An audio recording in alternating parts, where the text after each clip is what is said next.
Hi, Statesmen Nation. Welcome to another edition of Inside the Playbook. I'm here with Jared Goodman and Justin Burtis. I'm Wade Steinloggy, and we're going to have a lot of information coming right at you this next hour.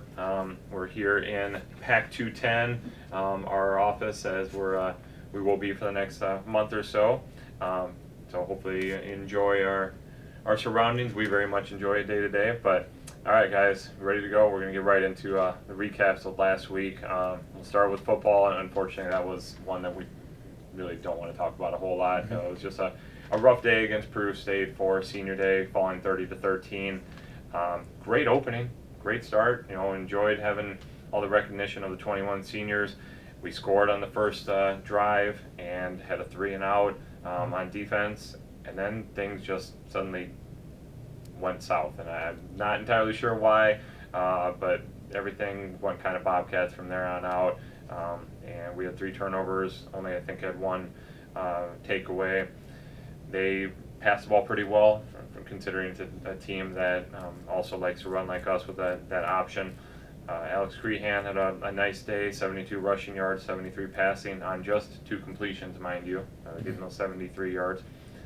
But just wasn't the Statesman day, and especially being very sad that it happened on senior day that we couldn't take care of it for the oldest class. So yeah, absolutely, and credit to Peru State. They came in, they took it right to us. They brought a lot of energy. I heard from a couple people that they treat this like a big rivalry game. This is a big game for them, so they came in and they did what they were supposed to. They had a couple big plays, couple big passes, if I recall. Mm-hmm. They were able to move the ball pretty well.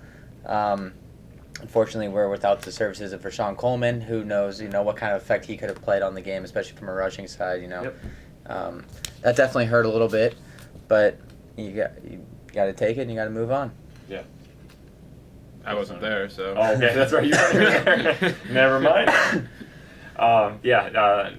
Unfortunate. So you're gonna lick your wounds. You're gonna move on. You still got 2 more opportunities for wins and to close out, the 2019 year and give the seniors some positives to go out on.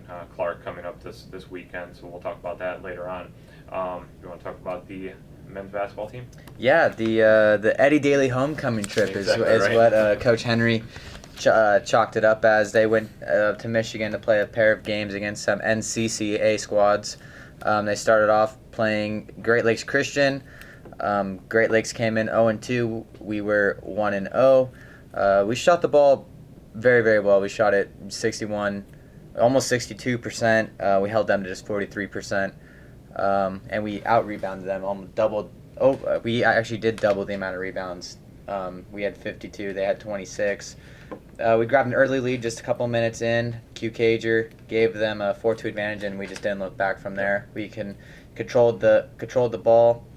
The Crusaders, they were, give them credit, they were able to stick around. They made it a game.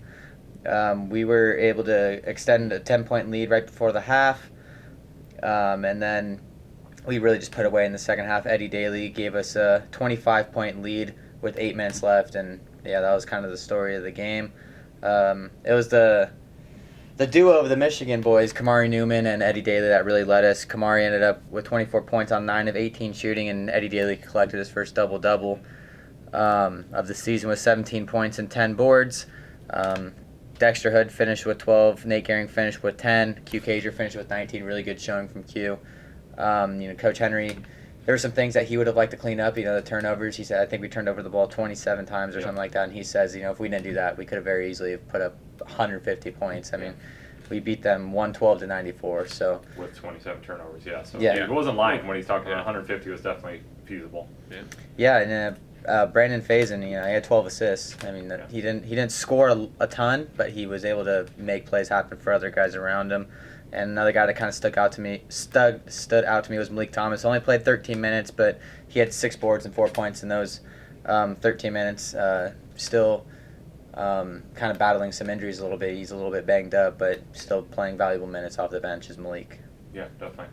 It was a nice win. That was the closer game for Eddie, only being like 10 minutes away from his hometown of DeWitt. So that was really cool, and I think he had a big crowd both games. It was really nice that he came out and had a big game there. So Then they played the next day, right? Yep, they played the next day, went to Wyoming, Michigan, and took on Grace Christian. Grace Christian, a couple wins over some NAIA teams, so they're very, very good NCCA team. They came in 3-1. We came in 3-0, or 2-0, excuse me. But we ended up taking the matchup 99-89. Outshot them by a slim margin. We shot 49%. They shot 46%. So I mean, the shooting battle was right there. We led for a majority of the first half and was able to open up a double-digit lead with about 5 minutes remaining in the half. Really is just a Dexter Hood show. He absolutely took over. Finished with 37 points on 17 of 25 shooting. That's unheard of. Big day. That's a big day, yeah. And then Kamari Newman added 19 points. Q Cager added 10 points. The Tigers, we came out in the second half on a 6-0 lead or 6-0 run to increase the lead to 17. But the Tigers, they responded. I mean, they went on a run of their own. They kept it close. They got it down to 4 at one point. Right. But we ended up buckling down at the end and ended up with a 10-point win. Eddie Daly once again had a nice game, narrowly missing a double-double. He had 8 points and 9 rebounds, or 8 points and 7 rebounds. And Kamari Newman, along with those 19 points, had a team high 8 boards. So. Yeah, good one for them. Yeah, really good team there. I mean, everybody will say, we're playing Christian schools, and that they're not going to be any tests. But seriously, that team has beaten Spring Arbor, Siena Heights, Indiana Tech, and Asbury. Don't know about the couple of those, but Indiana Tech won 22 games last year. In NAI D2 versus NAI D1, there's a difference. But seriously, really strong team there, and you start to go up and play in their. Not taking anything away from them, but they're like middle school, auditoriums basically. Yeah. They're small little buildings, and I'm sure that had an impact on how we played. So it was great just to come away with a couple of victories, and great for Eddie Daly to get an opportunity to play in front of his own crowd. And I know that's something Coach Henry likes to do with the guys that stick around in the program. Here, we're going to try to get you as close as possible, and shoot 10 minutes away as close as you're going to get up there for them. So and this is the team, this is a school, we don't know what their future plans are, but this is a team that, has shown they could compete in the NAI. Who knows what their plans are as far as moving into the NAI in future years. But you see a lot of schools like this make the jump to the NAI after having some success in the NCCA. So, good couple wins. Coach Henry said they were happy to get both the wins on the trip. As always, there's some things to improve on, but we'll talk about their upcoming schedule later in the show. Yeah, I know he was excited too. Just talking about the road trip, he was really excited just to get everybody on the road. Do some of that bonding stuff. See how everybody handles being in a hotel and away from home and all that. So it was good. And it was a long one. Yeah. So. Yeah, for sure. You quickly find out how good of friends you are on a long bus trip like that. Yeah, everybody can tolerate each other. All right, let's talk about bowling for a little bit. Right, and we'll have Coach Brandon Brooks and a couple bowlers on shortly, but we'll start with the men who just finished off the bracket qualifying positions in 5th out of 14 teams, and it was very, very close, 65 pins out of 4th place, which doesn't sound like a lot, but in bowling terms, that's a couple strikes here and there, and you're suddenly in the top 4, so very close margin there. They collected 7,717 total pins. Rock Kostric led the way in total in terms of average with a 96.4 average in 5 games. Jake Cook had 192.8 in 5. Aleksander had 184.2 in 5. Brandon Freese had 175.8 in 5. Logan Mason edged him with a 201.5 average, but in 4 games, Braden Link ruled 1 game and got a 158 out of it. So overall, good, strong showing. Everyone getting close to that 200 number that you're probably hoping, expecting for. Yep. So, and again, if probably each one of them, because there's 6 guys there, get one more strike or a spare or something, you're looking at playing in the knockout round at the end of the day on Sunday, or was it Monday? It was Sunday, yeah. Sunday, yeah. And, and that's where they struggled, was the individual play, because they came back. I think they were in 8th place after the first day. Played really well in Baker and made up 3 spots and just missed out on qualifying for match play. So that's always nice to see that you can put together a team effort like that when they go into Baker. So, I mean, overall, still a really good effort for them, considering this team's still trying to figure out where everybody fits into the puzzle. Yeah, so definitely good performance, and I'm sure Brandon Brooks will talk a little bit more about what he took away from that and how everyone felt when we talked to him. And he probably is a little happier with the women's side as they came home third out of 12. They qualified for the bracket top 4 knockout stage. They had 7,550 pins total. Unfortunately, when they got to that knockout stage, though, they were not as clutch as they were in terms of qualifying. They got swept in the 2-0 opening against second-seeded Mount Mercy, then lost to Lindenwood in the consolation battle for third place, finally going down 2-1, so each won, and Lindenwood won the third one.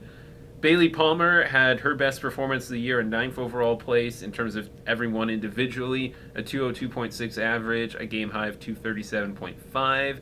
Casey Brandow? Brandow, okay. 16th in 5 games. Palmer also bowled 5 games, a 190.4. Kayla Gifford, 27th overall at a 185.4 in 5 games.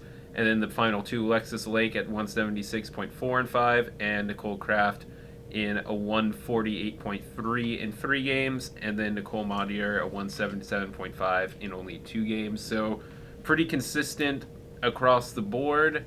I'm sure a couple of those girls probably would have said they probably could have done a little better. Always. And taken a couple more pins here or there, and maybe have at least attained third, if not push Mount Mercy a little more. But Mount Mercy's a pretty good school, and they now know what they have to do to battle them out for the Hart Championship at the end of the year, because they've now seen them, I think, a couple times. So yeah, certainly something that they will work on as we go through the long bowling season. Yeah, that's nice to show well against, especially with Mount Mercy hosting that 5 Seasons Classic. So yeah, good to be in state, and I'm sure they had a lot more fans able to make that trip versus having to go to Indianapolis or something like that. So for sure. Yeah, really good effort there by both teams. All right, women's basketball had a pair of games last week. Started with Missouri Baptist, a much improved Missouri Baptist team. We beat them by, I think, 51 last year. This year, again, we're still trying to figure out who we are, but still won the game 73-62 in a neutral site up in Des Moines. The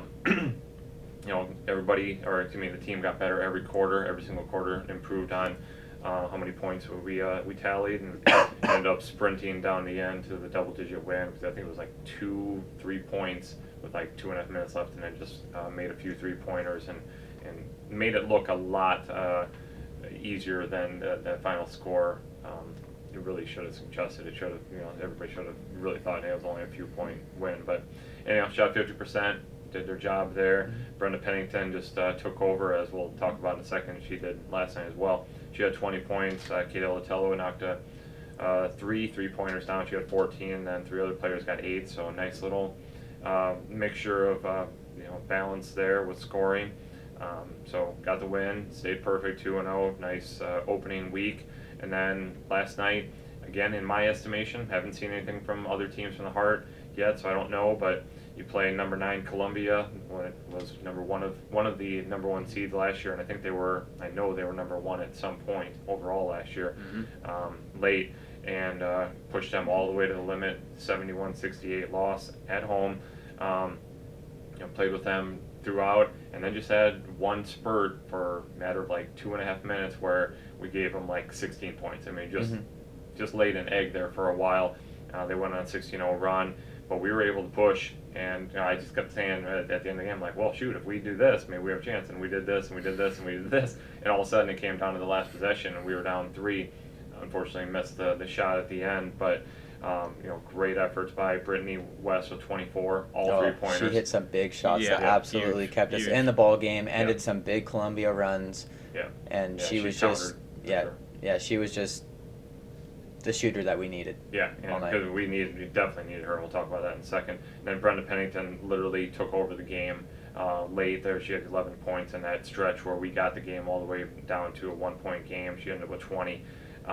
8 3-pointers again by West. That was just one shy of the school record, and she was just kind of, whenever we needed one, she got one. She had 12 points in the first half, 12 in the second half. Wasn't just that she had a little hot streak there. And again, that was big because Kate Elatello, who is our 3-point shooter, she was completely neutralized. 0 points. I mean, they just shut her down. Only a couple shot attempts. Yeah, that's an All-American they shut down right there. I mean, credit to them. They came out with the game plan. They weren't going to let her get hot from beyond the arc, and every time she had the ball, they seemed to double team her, bring a double team, really make it hard on her. Yeah. So I think that's where, fortunately, West and Pennington stepped up and said, all right, we'll put you guys on our shoulder. We'll make it happen. We're also playing without starter Haley Molinix and also freshman Bailey Reardon, who's been coming in and will play a lot of minutes this year. They're both injured right now. So knowing that 3 players that are really big parts of us had 0 points. One got to play, but she didn't affect the game. Shows a lot. I mean, it shows what we could potentially be. Now, again, this is Columbia's first game of the year, so whatever, but they have so many kids returning from a team that was like 29-5, number 1 seed, all of that stuff. And an All-American themselves who seemed to be right at midseason form last literally, night. we said Alford is probably the best NAI player we've ever seen. Yeah, probably the best player that we're gonna face all year long, in my estimation. I mean, who knows? There could be somebody else. Yeah. But I mean, she's a returning first-team All-American. But Brenda Pennington, I mean, you look at the stat sheet. Brenda Pennington doesn't do anything that's necessarily super flashy. She does a lot of little things that can really help turn the tide of ball game. But she played every bit just as well as Jordan Alford, so it was very impressive to see that. Yeah. She finished 1 assist shy of a triple-double. She had Pennington, 20 points, 9 rebounds, and 8 assists. I mean, she was right there. And Alford, I think 22 points, and she had 10 assists and 9 rebounds. She was one off or whatever it was. But I mean, both players showed completely different. I mean, Pennington did all these small things, like you said. And she took you 3 you charges. never would have guessed that she had what she had, points-wise and assist-wise. But I mean, Alford was their stud. And not to say that they wouldn't have done very well had she had an off night, but I mean, she's legit. Yeah, she's very good. And Brenda, some of the little things we're talking about is taking charges, and she took 3 charges, if I remember correctly, and 2 of them were in huge spots that you needed something like that. That fourth quarter one with like 3 minutes to go or something, the refs huddled together and talked about it for at least like 2 minutes. It felt like, and then they finally said offensive foul, and very crafty and devious on her drives. A couple times where she would step one way and then kind of just snake past someone, drew an offensive foul, got to shoot a couple free throws, made the one at the end one. She had 2 and 1s, late that drew it really close and gave us that chance to get a 3 that would potentially tie the game. So very good from her, and some overall good team defense as well. Though I'm sure you'd probably hear from Coach Williamson that they could have stepped up in a few places, but I mean, outside of Alford shooting 3-pointers from the men's range, and no one else really stood out. No, they just had a bunch of role players that were doing okay, and we did a great job of slowing them down. So, I mean, you never want to use moral victories, but this was a major, big moral victory. Early on. And we outplayed them in a lot of aspects of the game. We out-rebounded them. We had fewer turnovers. We had fewer turnovers, so... I mean, take away, a couple points of that big run they had opening the fourth, or we get a couple shots in the first couple. And we had some really good looks. I thought we had better looks than they did overall. I mean, like I said, you can't take away moral victories. A loss is a loss, a win is a win. But a couple of those things happen, and we could be sitting here talking about how we just defeated a top 10 ranked team in the nation, potentially, a top 5 team in the nation, realistically. I don't think there's any question. I think that's where they're going to be when it's all said and done. I think. The girls should definitely take a lot of confidence away from this game. Look, we lost, some seniors last year that really helped us get where we were, but we're still capable of being in the top 10 or being a top-ranked team in this NAIA, so. Yeah, no, for sure. I think there's a lot of good takeaways. So, all right, I believe that's everything. We can preview when we come back. So, all right. When we come back, these guys are going to step out, and we're going to bring in some bowlers. We're going to talk to Coach Brandon Brooks as well as Bailey Palmer, and then later on Aleksander Kostric. So you're inside the playbook. We'll be back in a minute. Welcome back, Statesmen Nation. We are now joined in the studio by head women's and men's bowling coach Brandon Brooks, as well as senior women's bowler Bailey Palmer out of Ottumwa, Iowa. Thank you guys for coming in for a little while. Coach, we already got a couple tournaments under the belt. Let's recap and talk about the success that the women have already had. Yeah, I think going into the season, kind of anticipated that a little bit, and they've definitely showed up every weekend that we've been out there, and had some success to show for that. And obviously, there's going to be areas where we want to improve and keep getting better. But we talked to practice yesterday.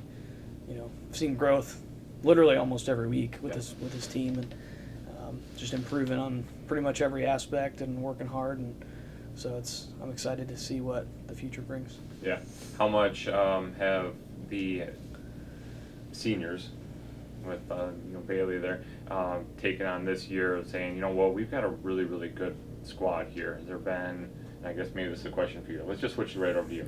As a senior, how much extra, maybe, I don't want to say pressure, but onus have you put on this year as, hey, we have all the pieces together, we can have a really, really good year? I mean, obviously it's in the back of my head, but being a senior, I'm just trying to be better than I was last year, be better than I was last tournament, sort of thing, and to push the underclassmen to be the best they can be as well. Yeah, definitely. Talk about the underclassmen, how they've evolved early on here. I mean, you knew what you were going to get out of a Bailey Palmer, Nicole Kraft, etc. But you've got some newer individuals that you're like, okay, you guys, we have a really good squad. How much better are you going to make us? Yeah, I mean, I think they've been, super important this year already. I think they're going to be really important moving forward as well. Even for the rest of this season and beyond that, I think that they're learning a lot. I think that they are adapting pretty quick.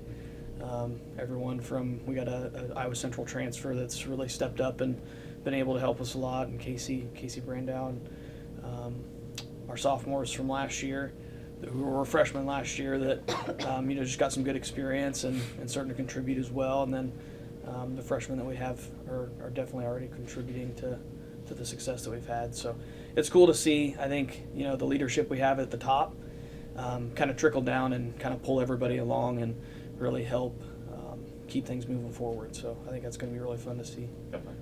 Let's recap last weekend a little bit. That was a good tournament, just because so many really, really strong NAI programs there. A lot of teams from within the heart being there as well. So a nice little preview of, and a little good way to gauge where you guys are at early on in the year amongst like teams.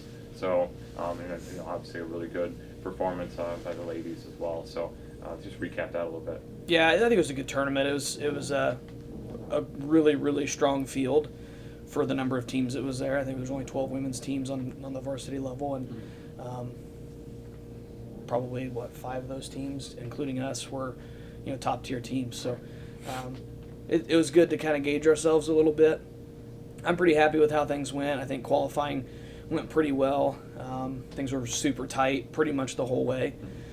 Came down to the last block, and we were 1 pin in the cut to make the match play finals, and had a pretty good set, and ended up tying Lindenwood that set to advance by 1 pin in third ahead of fourth, which put us up against Mount Mercy. They're the number 1 team in the country right now, and so to go up to them and be able to bowl them in match play, obviously didn't go the way we wanted it to. We like to win those, but I think we learned a lot.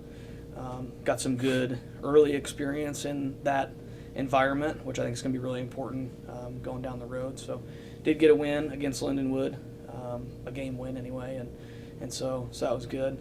But yeah, definitely just looking to get that experience and learn from it, and be better in the next one. And so it was good. It was a good tournament. Yeah, definitely. Bailey, talk about going into that final set. I know Coach had mentioned, I assume he had made it abundantly clear, like, this is where we're at, this is what we need to do. We need to stay ahead of these teams. Extra pressure there, and how'd you guys fight through and get it done to move on to bracket play? Well, I think I was actually one of the only ones that knew what place we were in. Okay. Because sometimes when we find out, we don't do what we should. Yeah, so right. I felt like we just put a really good set together. We all found where we needed to go, and we did it, sort of thing. Yeah, definitely. Moving forward here, Coach, you guys, I mean, it's a long season. So, kind of detail how you guys are moving forward here, knowing, all right, we can't peak too early, but yet, we need to continue pushing and, getting better day by day. So what does that all involve, especially, setting up practices, saying, okay, again, we want to be good in November, but we want to be great in March. Right. Yeah, it's funny. We've talked a lot about that the last couple of weeks. I think it's been pretty much the topic. Yeah. when we get together as a team and we're having those conversations about where we're at and where we're going and that type of thing. I think she nailed it, a little bit ago, and she's talking about just getting better, right? And every tournament we get better, and every week we get better, and it's not going to be perfect. And 3 months from now, hopefully we're still getting better, and that's kind of the goal here is just progress and being able to. One of the things we talk a lot about is just self-reflective for them and then for me as well. Just hey, where can we adjust things? Where can we move things around a little bit to try to gain a little more advantage or have a little better practice or have a little better focus in whatever area it is. And I think they've done that. I think going into this week we had a really good conversation about that, and it's like hey, every day when we're out here we got to make sure we're focused on what we're supposed to be focused on and trying to get better. And we did that for the last 2 weeks before this tournament. Mainly on spare shooting, I think was kind of our big fault the tournament before, and we cleaned that up quite a bit going into this last weekend. And so same thing here, shot making is a big focus right now, just making sure that when we're at practice we're putting the time in correctly, not necessarily the amount of time, but just good hard focus and at practice. So it's going good. Quality over quantity, obviously. For sure. You don't need to throw 15 games every night or anything to get better. Bailey, talk about, again, keep on harping on the senior thing, but you've been around for a long time, and this is, the last go-round. So the expectations that you have put on yourself and on the team, what you guys have set for goals this year, I assume they're pretty lofty. Oh yeah, they're very lofty. You just want to know Personal goals as well as what you guys have set for team goals this year. Okay, so I would like to make conference all tournament, not all tournament team. All conference, yeah. All conference, yeah. I'd like to do that. We obviously want to go to nationals again. That's always the goal, but then another goal is to win nationals, and I think that where we are now is really good for in the future to keep going. Definitely. What individually are you trying to improve upon? Say, all right, this is my weakness right now. I got a lot of strengths, but if I can hone my skill here and get better here, this is where I'm going to be able to reach my goals. Well, my physical game's pretty good right now. Probably more of a mental game. Usually game 5 or 6, I start to internally freak out, and I'm like, no, you have to stay focused. I've been working really hard on that, and so mentally I'm trying to get better. Yeah. Talk about this senior here for a little bit, Coach. You haven't been with her entire career, but how much has she meant to the program? What are you expecting out of her, for the next few months? And what kind of legacy is she going to leave? I think so Bailey and I come from the same place. Yes, that's true. Both Yeah, from you've Atomo. got a little experience there. I forget. I'm sorry about that. Yeah, so- okay. Until last year, I never coached her, so obviously that was a little different, relationship. But I tell you, she's one that probably bought in, the earliest with me, and she's not really one just to do things she's going to believe in it before she does it, I think. And so I think that was big for me, kind of starting out, when I'm trying to get things going and trying to, gain that trust a little bit. I think she was probably one of the first ones that just said, yeah, I can buy into this. And it's not just talking there. I think that she's really, all the stuff that we've talked about, it's funny because, like I said, a big conversation we've had lately is just getting better. Every day we want to get better. We want to be a little better than we were yesterday, a little better than we were last week, and that'll make us better at the next tournament and so on. And that's a lot of what our conversation's been. And then, she just kind of spits that out here. So that's just kind of where I feel like she's at. She's in. She's willing to commit to that stuff. She works hard at practice. Made some physical game changes here this summer, and really starting to see some benefits from that for sure. And so I think that'll continue to improve, and she'll get more comfortable with those things and really be able to step up and be a leader, just obviously on the lanes and, scoring wise, but also just making sure that everybody's kind of buying into the right things and, getting this thing going the right direction or keeping it going the right direction. Right. So. Yeah, definitely. All right, Bailey, before we come to you for our final four, which I don't even have the sheets on me right now, so somebody's going to either have to come off screen and give those to me or, yeah. But anywho, Coach, one final question. Yep. You have implemented, I don't know exactly the word I'm going to use here, but learning from experts, so to speak. So you've put in a kind of a book club situation. Right. What book are you guys reading this year, and what are you hoping to gain from it and teach the players about? I can't believe we called it a book club. I'm going to go with book club. I like That's book what they club. all call it. That's fine. what we That's call great. it. We'll let it go. Yeah. Yeah. It's just easiest way to explain it. Sorry, what was the question? Yeah, I got distracted by What do you want to learn from your Yeah, book club? well, yeah, what do they need to You know, pick up from? it's just like the whole thing, right? Like, I feel like my philosophy is we can learn in every environment, right? So if you had a good experience, I think you can learn something from that. If you have a poor experience, you can definitely learn something from that, hopefully. And so everything that we're doing, we're trying to learn something. We're trying to use it to make us better. And I think these books are a great way to do that.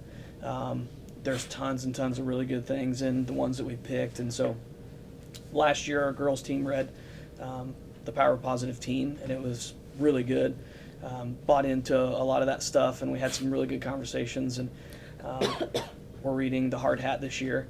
And I don't think the magic is in reading the book. I think it's more in getting together at the coffee shop on a Wednesday morning and being able to just have a conversation and hear each other. And the first week we had some really good conversations that not all of them even stemmed straight from something we read. Sure. It's just kind of about getting together and trying to be better every day and every week. And we've seen a lot of success with some of that stuff, I think. So it's good. It feels like a book club, Bailey. I don't know, like you get together and you talk about it. It might not always be about the book. You guys basically took the wine part out of book club. Well, but instead of I'm wine, sure there's coffee. instead of wine, we have coffee. Right. Okay. So it still works. That's All great. Switching over for you on the same subject, what have you learned from this, and how has it kind of helped as a player looking at it from internally? Like, this has been a really good thing. Or maybe it's been a goof off session or something. I don't know. I mean, you can be honest. He'll take it. I was actually a little nervous about it at first last year, but after we read it, we actually saw the results. So we started it before postseason, and by the end of postseason, it just felt like we all clicked together and we could all have a conversation about whatever we need to have a conversation about. What was the other question? That was it. I was just curious okay. how you felt like it was working. I feel It definitely is working. Yeah. The one we're reading now, The Hard Hat, we actually kind of are doing it ourselves in a way. It's about this hard hat that this coach gives an individual every year, like a freshman every year, and we adopted this cone. And we just take it everywhere, and I feel like it's actually had a really good impact on who we are as people and what we're trying to continue to get better and all of that. So. A cone. I feel like this could be a dunce cone. I don't want to say that, but I feel like I should explain it now because I don't want it to perceive that. So actually, the cone found us. Yeah, Cone it sure found did. So I'll tell you. Yeah. So we started reading this book, and actually on the bus ride, I was reading it and just, kind of reflecting. This whole. I feel like if I'm not willing to say, what can I do better every day and every week and every tournament, then I can't expect them to do that. And so on the way to Indianapolis, I was kind of doing that, just kind of reflecting a little bit. I look out the front window, and there's a utility truck in front of us, and this cone's bouncing in the back. Yeah. And then all of a sudden, before I could even say that cone's about to fall out, it just pops right out, and there was no missing it. The bus ran it straight over. Yeah. She tried, but Yeah, it didn't work. and so she pulled over, and I jumped out to make sure it wasn't stuck, and sure enough, it was stuck. Oh, geez. Yeah. And so I dragged it out of there and brought it on the bus, and Adopted it. kind of adopted it that way. And just in thinking about that, it's it's kind of funny that I just got done reading about that kind of section, and then that happens, and so I thought we got to do something with this, right? We have to use it, and so just trying to think on what we could do, and so what we ended up doing is it's actually a privilege, right? So they take it to morning workouts with our athletic performance. We take it to practice, and we take it on trips. We leave it on the bus. We don't take it with one. I was gonna say, you guys need We don't answer questions all day long. What's the cone about? Yeah, it's a You all will show full-size you. traffic cone. And so when we came home, we just had a conversation about it, and in talking about effort and trying to improve and trying to be better, that's kind of the symbolization. Like, how do we need to change lanes or change directions to be able to improve every day and improve every week? And so the hope is that when they look at that, they think, okay, what can I do right now to be a little better? So if we're at practice or we're at workout, hey, I'm tired, I don't want to continue. Like, maybe they look at that cone and say, all right, I'm gonna push through a little harder and that type of thing. So everybody signed it, and we put a WP sticker on it. Very cool. And so every week and a half, I had it for 2 weeks. the players, the players your baby just for shoot 2 me a weeks. text and say, hey, I think so. Casey Brando has it right now. Hey, I think Casey really deserves it. She, put in a lot of effort at workouts, and somebody else told me, hey, she helped me out with, a class I was struggling with, and so. So she's got it right now, and Bailey has obviously been a good leader, so she was the first person to kind of get it, and so just kind of use it as, hey, if you can brag on one of your teammates a little bit, let me know, and they're going to be the one to kind of carry it around for a week or two, and it's actually been kind of a cool thing. So Badge of honor. It's Kind of a pain taking it to and from. No, I'm but sure. It's huge. It's welcome to. it's like half of Casey, and everyone's like, well, why do you have a cone? It's like, It's like, welcome to adulthood, parenthood, or whatever. Exactly. Prepare you, and it's not a bag of flour anymore. It's a construction cone. Awesome. Well, thank you guys. I'm not done with you now that I've got the sheet here. So, all right, 4 questions, and she has picked them out. This is part of our Furious 4. Thank you, Jared Goodman, for coming up with that awesome name. All right, number 8. What is your favorite restaurant? Tequila Grill in Ottumwa. Okay. I've heard of it. So I actually, one of these few times I've actually heard of the restaurant. I haven't eaten there, but I've heard it's good. So It's very good. my favorite. Okay. What about the cantina? Cantina? What's the little one that's real famous? You Cantina. asked, and now I can't. It's The canteen. The It's just the canteen. Yeah. Sorry, I was like, It's I didn't wait. think that was right, but I like it. Yeah. yeah. Supposedly I used to go there like every yeah. Saturday after bowling Yeah. delicious. league. But Tequila Grill is what you said. Mhm. Okay. All right. Number 17. Your dream car. I'd rather just have like a limo and have someone drive me around. There you go. Honesty. Love it. Man, you picked all the favorites. Okay. Favorite type of food. Goes along with Tequila Grill. I love chips and queso. Okay. It's my favorite. If I'm in a bad mood, just go get me some chips and queso. You and my wife. So that's it. That is comfort food for sure. All right. Last but not least, what are you currently listening to right now? Like music wise? Yes. Oh, Sorry, it could have been podcast. Maybe you're a big I was podcaster. like, This is what I'm I listening know to you're a big you, podcaster. but- So, That's right. yeah. Coffee with the Statesmen. Yeah, right. Come on, right. Yes, music. It's sometimes I listen to a lot of different things. Country's usually my go-to, Okay. like before a tournament. So Any favorite artist? Luke Combs, Okay. just your usual. Yeah, he's You good. know. He's good. Very cool. All right. Once again, Bailey Palmer, senior out of Ottumwa, Iowa, as well as bowling coach Brandon Brooks. Brandon will be back with us in just a second, but Bailey's got to go be a student. So thank you guys again. Appreciate it. Thank you. Welcome back, Statesman Nation. As promised, Coach Brandon Brooks is still here with us, and we have now brought on an individual from the men's bowling team, Aleksander Kostric, junior from Koper, Slovenia, one of our Kostric brothers, one of the internationals. So, all right, before we get to you for a second, we're going to talk in general terms about the first few weeks of the 2019-20 men's bowling season. So, again, a lot of talent back, coach, a lot of expectations from last year. How'd preseason go? How'd the first couple tournaments go? Yeah, pretty well. I think these guys are probably a little harder on themselves than they. I think that's probably a fine thing, but I think that they've definitely showed some progress, and just like on the ladies' side, like we're not where we want to be yet, but definitely getting there.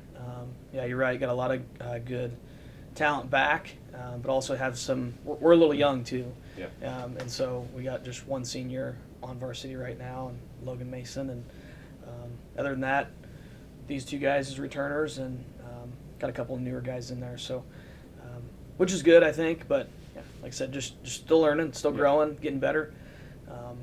I think that they probably feel like they haven't strided out quite yet. But yeah, definitely nothing to feel like we're having a bad season or anything like that. I think we're on track here. We're making progress. We just got to keep getting better and keep working on those things. And I think they'll have a good year too. Yeah, well, like we said, it's a long season with bowling that you don't want to be peaking right now. Get your best play at the end of the year. So let's recap the Mount Mercy event again, in-state event. So hopefully you had a few more fans that were able to make the trip up to Cedar Rapids, and a lot of NAI talent, obviously. I mean, in addition to other divisions. But what was your takeaway from that tournament? I think they had some good fight. I think they made some shots when they needed to. Obviously, they came up a little short as far as match play goes, making the finals there. But we were 8th going into Sunday, 173 pins out of the cut, I think, for 4th place, and ended up missing the cut just by 65 and getting 5th. And so I think obviously there are some moments there, even on Sunday, where they wish it probably would have went a little differently. But at the same time, I feel like that's really good progress. They made a good run at it. Nearly made it, in a field that's just as strong. It's not like we were at a tournament with a bunch of, second-tier teams or anything like that. There's some really good teams there. And so I think, taking 5th is nothing really to be ashamed of. Obviously, we got still work to do, but definitely making progress. I think from the first tournament, to this last weekend, definitely showed some improvement in all aspects, and shot making and spare shooting and lane play and the whole bit. So definitely still learning, but gonna have a good season, I think, for sure. Yeah. Aleksander, coming into this year, obviously you've been an underclassman until now, and now you've got, obviously I would assume, a little bit different role on the team. A lot more people looking up to you and saying, all right, how do we do this? What's William Penn bowling supposed to look like? Can you lead? And not can you lead, but how are you going to lead me? I'm sure there's a lot of eyes on you. So how did you go into this year knowing that you do have a different role now? Well, I didn't really think about it too much during the summer. During the summer, I mostly focused on how to improve myself to help the team, in a sense. And then when I came here, I kind of realized that I was going to have one of those roles, but it's not just me, it's also my brother. Sure. We also have Logan, who's also a senior, that also has that role. But it's been a bit harder on me. It kind of shows also, I think I've been underperforming as of right now. But then, like Brandon said, we're still learning, and I'm learning in this role. So I think it can only get better in the future. Definitely. Talk about last weekend yourself. What you guys learned from last weekend. Again, not a bad performance at all. Just missing probably obviously the goal. One of the goals being in the match play. But as a player, what did you guys figure out? This is what we need to work on now and in the future. Well, the pattern they put down was difficult, and it was a lot of folk. We started really poorly. Could have done a lot better. We showed that we were missing a bit of versatility at the beginning. That's why I think we struggled, and our focus wasn't there when it should have been to make shots. So we're getting punished for not making good shots. So we need to work on that. But we did have moments where when we focused up and we got the good energy going, that we showed that we can compete with the best teams out there, and we have the talent to do it. And I believe that in the future, when we kind of scrape the mistakes we were doing at this tournament, we're going to be even better. You just need to realize that bowling, it is like a sport of waves. There are going to be moments when we're going to struggle, and when we struggle, we need to make the best of it. And when we actually start doing good, we need to show why we're doing. We need to show up in that moment, in those moments. Talk about the momentum. I mean, you already started talking about it, but the momentum factor in bowling. That once you start rolling, you get that one strike, and that turns into two, and then you got a turkey, and then you guys have all sorts of weird names for 4, 5, 6, and 7 in a row that I can't remember. But how much is it that you start feeding off of each other's success and all of that? That just like any other thing with sports, I mean, if you can start building up success and momentum, and it just leads it more. I mean, momentum is especially important in Baker. When you bowl together to get one game going. When your entire team of 5 individuals is throwing great shots and they're striking, you feed off each other, and even if you make a bad shot, you get more luck. You rarely, even though you can make a bad shot, you usually won't, because you have the entire team behind you who's hyping you up, and you're focused to make a better shot because you know you're having a game going on, and then like sometimes when you're starting to have this good momentum going, other teams see you doing good and they start performing worse, so that kind of also feeds into your momentum. Right. So it's really important, but it's more important when you have bad momentum to not get kind of too down on yourself and look how other teams are performing. That's the part where you need to stay focused on yourself and come back to like perform a good game. Yeah, yeah. Talk about playing with Rock, your brother. How cool that's been going through your collegiate career this way. Obviously, you guys coming from a long ways away. I know you guys were coming together. I mean, that was always the plan. But that especially when you're having a down day, even have it be bowling or just regular, that you got somebody that you can rely on. I mean, he's been there your whole life, and so like this is going to be a lot easier. How great that's been to make the just experience all this together. I mean, it's been awesome because me and Billy have been always bowling together. Like, we started together, we competed for a national team together, we competed like on the top levels, we were always together. And it just helps because we know each other's game, we know where we're good at, we know where we're bad at, what we need to work on. And it also helps when some of either me or him are struggling, we know how to, I mean, it doesn't work always because sometimes like I'm the only one that can talk to him, like anybody else can, but usually like we can always help each other. When we're struggling, we can give us advice that we know would work for us. Also, like, just sometimes all it takes is just a small physical adjustment and you know better, and I will know his physical adjustment, he will know mine. So it helps a lot in a sense that if either one of us is having a bad day or just whatever, like, we can help each other and make it work together. Yeah. All right, Coach. You got brothers on the team that probably have all sorts of inside jokes that you don't understand, and they're like playing pranks on you that because they can work together. But let's talk about the positives of having these guys together and knowing that they can kind of take care of each other better than anybody else can. So that you got two leaders in there already. But talk about the brothers. Yeah, no, I think they're a huge asset for us. And I think, kind of the same thing with Bailey, that they're developing some really good leadership. And I think starting to kind of buy into, the whole process here and what's going on. And Xander's a great leader on the lanes, especially. Just really great about, he talks about the momentum thing and how important that is in Baker games. And I don't think we have anybody better right now that, can leave a shot up there. We talk about a lot about like leaving it at the line or putting the blinders on, not focus on what's going on around you. Probably the best one right now at doing that and just making a shot and dealing with what's left and shooting spare or whatever it is and moving on to the next one. And I think that's huge for us right now. And definitely awesome to have somebody like him and his brother just kind of show some of the younger guys, how we do things and how things are supposed to be done. And so they're definitely a huge asset on and off the lanes for us. Like everybody else, myself included, we're all learning a little bit and still getting better. And so they're really good about all that stuff. Yeah, definitely.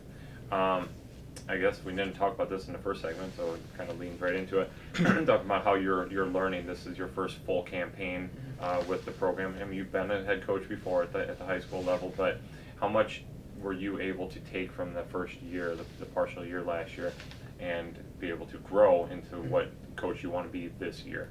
Yeah, I think, obviously not an ideal situation to start in the middle of the season, but for me personally, I feel like it worked out really well.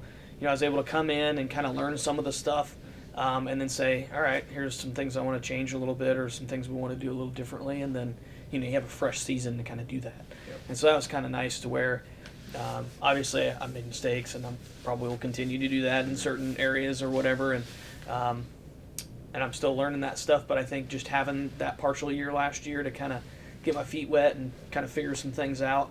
Obviously we had a lot of success last year and things worked out really well. Steen's obviously a huge part of that. Yep. But it was good. I think we started off in a good place this year and definitely have things kind of going the way we want to, and it was good. It was different to kind of launch the team, I think. Things were pretty much already in place last year and kind of rolling already, and but just to kind of have that initial meeting and bring everybody in and introduce the new players and do all that stuff was a lot of fun, I think. So. Yeah, definitely. All right, we're done with you. You don't get to leave, but we're done with you, so you can relax now.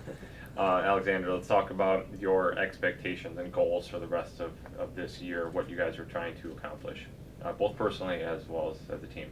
Well, as a team, the goal is always the same. You want to win a national title. Yep. And I believe that we have the talent to do it. We have the experience from the previous years that can help us in the long run, and we know what we need to do to get there. Well, for individually, I would probably say for me to be better than last year and also to learn to be a better leader. Yeah. So I can me and my brothers, so that we can make the team better in a sense, as well as just like always like number goals, like get this kind of an average, make sure you don't make this kind of mistake, and but those are not as important as the team goal in the end. Yeah. We haven't talked about the books yet. We're going to talk about it real quickly here, since I feel I'd be remiss to not talk about how much a leadership has, how much maybe the book club, because I'm just going to call it that. That's fine. How much the book club has helped you this year, maybe, and last year, maybe grow on some of those leadership qualities. Well, we started doing the book club this year. Like the last year was only the female team. Okay. So some of the points that we currently read 4 chapters, and some of the points I read are really helpful to kind of interact with the team. Mm-hmm. I notice in myself sometimes, like I can be, when things are not going well, I can be a bit negative sometimes. So that book kind of helped me to realize some of the mistakes I've been doing in the past and kind of learn from them, as well as also kind of see the team from a different angle, not just like from a me perspective, but also like from a us perspective. Right. How can we become better as a group of individuals? And I think the book is a great idea. Like it's gonna make us better if we're all like invested into it, and we need to finish it. So. Yeah, right. Finish, that's a key word. There you go. All right, you got 4 questions coming up here for the Furious 4. All right, number 11, your favorite sports team? Oh, Real Madrid, soccer. I was going to say, I remember that from class last year. Yeah. So, yeah, big soccer fan. All right, number 7, your favorite flavor of ice cream? Oh, I just like plain vanilla. Okay. Any sprinkles? Any? No, just plain vanilla. Yeah. I mean, I don't mind a bit of chocolate with it, but like, Right. if I have a choice, it's always going to be vanilla. Straight up. Okay. Yeah. Number 9, if you were not playing or not bowling, what other sport would you like to play? I would definitely be well, I played handball before I came here, so I'd definitely be still trying to play handball. But if I wasn't playing that year, I'd probably go into basketball or soccer. Either one of those. Yeah, I was going to say, you got to be a big soccer fan. I was expecting that to be the answer. Okay. And then finally, number 19, what has been your biggest challenge thus far in life? So you can answer that bowling-wise, you can answer that however. Well, we can count like me coming to the U.S. Sure, and kind of definitely. adjusting to the U.S. lifestyle, being away from the family, except for my brother. So we have that going. Right. But I would probably say so far that has been it, honestly. Like back home, like I was kind of smooth sailing, like they like to say. So this has been probably the biggest challenge so far. Yeah, definitely. No, completely understand that for sure. All right, thank you guys so much. Best of luck in the rest of this year. As again, it's a long year, but you guys just keep chugging along and peak in March and April. That's April the plan. especially, right? Yeah. There you go. All right, once again, Aleksander Kostric, junior men's bowler out of Koper, Slovenia, as well as head bowling coach Brandon Brooks. We'll keep tabs on them. StatesmanAthletics.com is your home for all Statesman athletics news. All right, we'll be back. We will be previewing all of next week's games. Welcome back, Statesman Nation. We are back here once again with Jared and Justin. We're going to preview all of this week's games, and beginning with football, just 2 weeks left. As you mentioned, this is a game that, again, doesn't mean a whole lot, but it's going to mean a lot of the pride factor as we face the pride of Clark. So, first, look at that, how that worked out. First-year program, but first-year program has got 2 wins. They beat Peru State.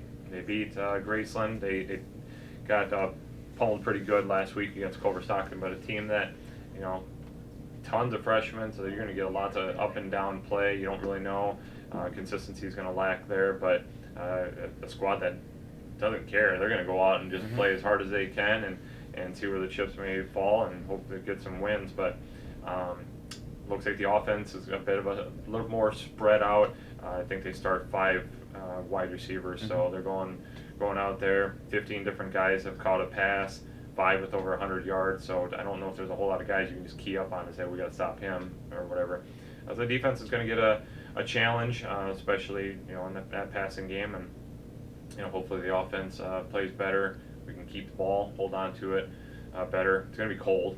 It's going to be really cold. And you're going up to Dubuque, so it's going to be even colder because you're a few hours north. But it should be a fun, good test, and hopefully we can get back on the winning trail and again, hopefully close out with a couple victories and get to 5-1 when it's all said and done. But you got to get to 4 here first. So yeah, can't underestimate this Clark Pride team. Like you said, a ton of freshmen. I think you said there's only two on the offensive side. Yeah. 2 non-freshmen on the offensive side, and they're 2 deep that aren't. Yeah.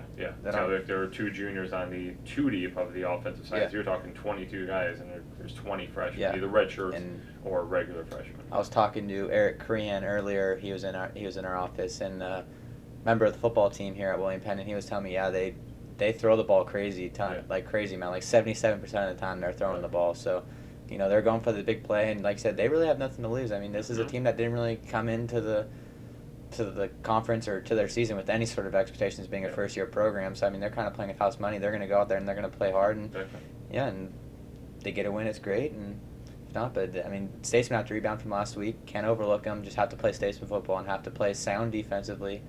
Maybe come up with a big play. They're going to throw the ball a lot. So just play disciplined defense. You want the big play to come to you. You don't want to have to go necessarily hunt the big play. You don't want to get burned by a wide receiver when you're going for a pick, and next thing you know, the ball's over your head and it's a touchdown. So I think that's a key for them. And then just run the ball well, run the ball efficiently, which we've had no problem doing all year. Yeah. I was going to say definitely a focus on defensive line when you're going to have a kind of a air raid passing attack, if you will, and trying to get pressure quickly. And for a first-year program, if you have a lot of those freshmen on the front line, then it's time for those juniors and seniors on our defensive side to step up, show the moves that they learned, and get some pressure on the quarterback. That will take away their time, their space, and their ability to throw the ball a bit. So that's what I would expect from Norberg and company from the Statesmen. Yeah, definitely. Alrighty. Again, that's I think it's 1 o'clock start up in Dubuque. So now we talk about the men's soccer. I haven't had a chance to talk about them yet. They're off for 9 days before they're going back into action on Friday, beginning with the hard quarterfinals. Mid-American Nazarene coming to town. It's a 2 versus 7 seed matchup. We won 2-1 the first time, and a very defensive battle. Only 13-4 shot tally in favor of us. PK by Bonato, of course, because we know what he that's what he does. What he does, man. And then the game winner ended up coming from Amasquita in the second half. And I mean, it was a good overall battle. I don't know what you guys covered that. I wasn't even at that game. I showed up at the end. But I think it's going to be a good test from a 7 seed. And I guess according to what Jamie says, we just have to take this with a grain of salt. But it's not guaranteed. But supposedly the latest talk is if we win this one, we might very well be in the hunt to be one of those host sites for nationals. Again, that box has been checked off. We're going to be going to nationals. We're only dropped to number 12 with our loss to Missouri Valley. So we're in the boat now. We always got to figure out are we steering that boat or are we going somewhere else. So hopefully we just come off a disappointing loss to Missouri Valley and show up well and get that win and move on and just build some momentum going into nationals. Yeah, it'd be great to win a conference tournament, but your goal is what you do later on this month. So. Yeah, and I was talking to Joe Minton a couple days ago. Actually, he said, he's not nervous, but I mean, I guess nervous in a good way. He knows that they can't overlook this team. No. This is a team that absolutely pushed them. He knows they're going to come and play tough.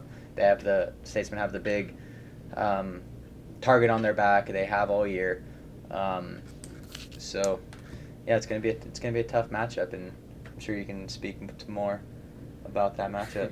Yeah, you're the one really paying attention. Yeah, trying to do my best there. Yeah, so they play a very defensive game. Now, granted, when they played here, that was the hurricane game, 1 or 2 weekends where it was super windy over at Dross Field, and that was the one where the women's game you only had traffic going one direction. If you were going into the wind, you couldn't do anything. Right. So you can't take a ton. Now the wind had died down a little bit for the men's game, so It was a little more even, but they were really good in shape. They had a really good game plan to control, despite the fact that we had more possession, control where we had possession, limited our shots. That's one of the few games where we didn't have over 20 shots. There's very few of those over the course of the season where we didn't have that. We actually did a better job in the second half. I think we only gave up one shot, if I remember correctly, in that second half, because I remember Jamie coming up and asking. He was like, oh, that's good.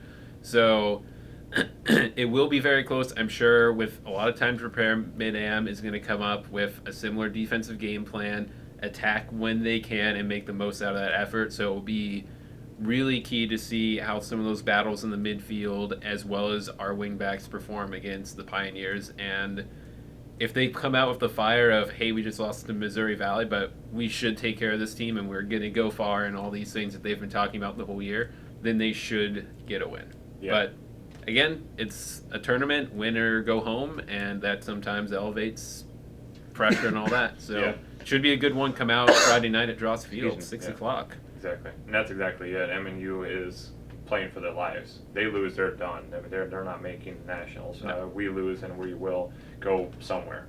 So we're going to continue, but hopefully that the extra pressure on them, we can neutralize that and just take care of business as we should. Yep. So yeah, again, Friday, we'll see you there. Also, kind of a winner go home for cross country. Neither team obviously is expected to win the Hart Championships. It's been a tough year, a lot of injuries. They've just been all sorts banged up, but are getting some positive news this week. Sounds like Vernon Trozy is going to return back to action, so he's going to hopefully be leading the guys, and a top half finish for a very young team there would be great. Build off of that for the future. And on the women's side, again, they're banged up, but they're going to throw it out there one last time, and hopefully they can also get in the top half.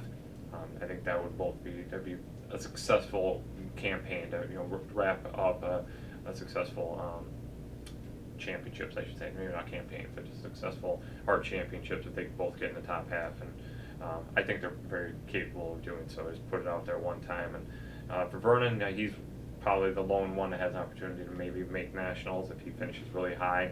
But again, not having competed for a few weeks, not in practice, it would take everything for him to get there. Yeah. Not say he couldn't. I mean, No. he could just go all out in one event. So we'll see. But you also just don't overdo it, kid. Like, you have a great future coming up. So we want you. We'd love for you to qualify for champ nationals. Yeah. But don't go injuring yourself, pushing yourself just because you need to go for it. Exactly. All right. Women's basketball's off until next Saturday. Yeah, they just had a weird scheduling there. They were hoping to have a game this weekend, but it just didn't work out. So anyhow, they're next Saturday against Benedictine, but the men are in action next week. Yeah, men, a couple, games where once again they're gonna continue to get tested. Starting off with William Woods, they seem to always give us a decent game, a decent challenge. We kind of, when we play them, we're ramping up for a conference run, and we really get to figure some things out. William Woods right now is 1-2. That is on Saturday, and then we will be. That's in Fulton, Missouri. So that's away on the road. And then next Wednesday at home we have Lincoln. Lincoln is a pretty good ball club. I mean, we played them last year, I believe. Was it last year or 2 years ago? It was last year. And we only beat both these teams by just a few points, and they both gave us good fights. Yeah, and Lincoln actually has a victory over Graceland already this year. William Woods also beat Peru State. Oh, well, there you go. That so was their win, two and teams. Peru State's ranked in the top 25, so they're both very capable. Yeah, and then Lincoln, they beat Graceland, I believe it was last week. They're gonna have another crack at Graceland, I believe, today. So we'll see what they do against Graceland there. But yeah, two teams that are, capable of beating some teams in our conference, and sure. Can't take them lightly, and just, keep.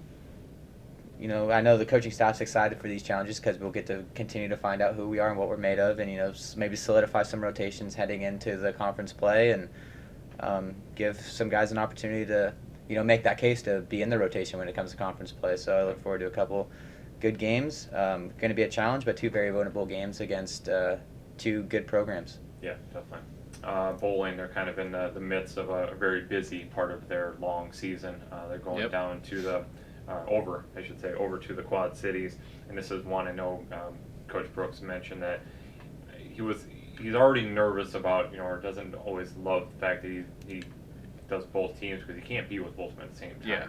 And this one, especially, he can't be with them because one, I think the men are in Moline and the women are in Davenport or flip-flop. Yeah, because he can only be at one place. Yeah, so. makes it hard if they're a couple miles away. You can't. Yeah. Little Skype call. How are you guys doing? Yeah, that's all you can do is just text, Yeah. probably back and forth, and say this is what's going on. So he's going to have to really rely on Nick Walker and just the leadership of. I think he's going to be with the women, and I think Nick's going to have the men. So. Yeah, because I looked at the women's schedule, 11-night classic, and it said Davenport for them. Yeah, so you're right that the men are somewhere else. Moline, So yep. we'll have to see. Another great chance for them to perform, and with some good results in the last one. Hopefully another solid result from both bowling teams. And I don't know if there's a bracket knockout in this one or not, but I never remember with these tournaments. Yeah. There's so many of them. and it's hard. They don't have a ton of official websites or anything like that. Yeah. So, But it's always a good tournament. I know they're always excited to get back into competition and see where they rank up. So, all right, and then finally the wrestling team. Wrestling team starts up tonight. So tonight, yeah. Yep, tonight they go over to Pella, wrestle Central in a duel. It's one of the few teams one of our few teams that actually still competes against Central in the old Iowa Conference rivalry, and we're just 20 minutes away, but not even. And we just don't really play them a lot because they're D3 and we're NAI, so there's not a lot of need for it. But we do wrestle against them quite a bit, so it'll be interesting to see. They're a pretty strong D3 program, and see if we can get a few wins and maybe take the dual victory when it's all said and done. Big thing, man, there's going to be a lot of new faces out there for the wrestling team, or old faces that are returning back to the lineup, guys that redshirted last year. So it should be interesting to see what Coach Scott can come up with tonight, and so we'll keep tabs on that. And then they have another duel next Tuesday at home, Waldorf coming in, and Waldorf, only how this happens, I don't know, just not taking anything away from the coaching staff, but they only have 9 wrestlers on their team. And you have 10 weight classes, so do the math on that one. Right there alone, we're going to take a victory. At least one victory. If not, they're going to be putting people in weird weight classes that maybe aren't supposed to be in that weight class. So expect I'm going to knock on wood here and hope that I don't jinx us, but expect a William Penn victory against an undermatched Waldorf team. But hopefully we can prove something out of that one and get going on the right foot early on in the season. Again, just a lot of new people. I'm not sure what exactly to expect of them, so it should be fun though. yeah, I'm interested to at least watch a little bit of it because coming from California, wrestling's not really a big Yeah, I was gonna say thing at all. I'm the So wrestling I've never guy here. You guys are both like any of whatever. it, so I would be interested. I got to learn a good bit last year, Yeah. and like you said, we have guys like Sheldon coming back, returning, and Yeah. Darkwell Pierre, who's actually ranked in our conference. But yeah, as far as the new faces go, it'd be nice just for them to get out there and get a taste of some Action. college wrestling. Yeah, Yeah. some of the younger guys, and then of course the returners that are coming off a redshirt year. Be good Just for to them see how healthy they are. Yeah, That's really pretty much the reason why those guys redshirted. We like to redshirt freshmen. We don't like to redshirt guys that already had their freshman year. Yeah. Jason Beebe or I'm drawing a blank on other names all of a sudden, but guys like that just weren't supposed to be out, but they are. So they got another year of experience. Mm-hmm. But so we'll see. It'll be Yeah, interesting. it'd be interesting to see a guy like Sheldon, how much he's developed as a wrestler. He's Yeah. battled injuries throughout his whole career, and even last year he was banged up, still wrestled decently, especially in the Hart tournament, and be interesting to see what he has in store for us this year as a senior now. Yeah, definitely. So, all right, I think we got everybody covered. Still a few weeks away from talking about track. That'll be the next sport on the list, but we're ever quickly wrapping up the fall sports. So hopefully we have a little extended season we can keep talking about. Maybe we can still talk about cross country, and then definitely have one more football game, and definitely we have some more soccer coming. So, alrighty guys, thank you so much for all your input here. Until next time, we'll be back next Thursday for another edition of Inside the Playbook here in the Penn Activity Center, room 212. So have a great day and go Statesmen.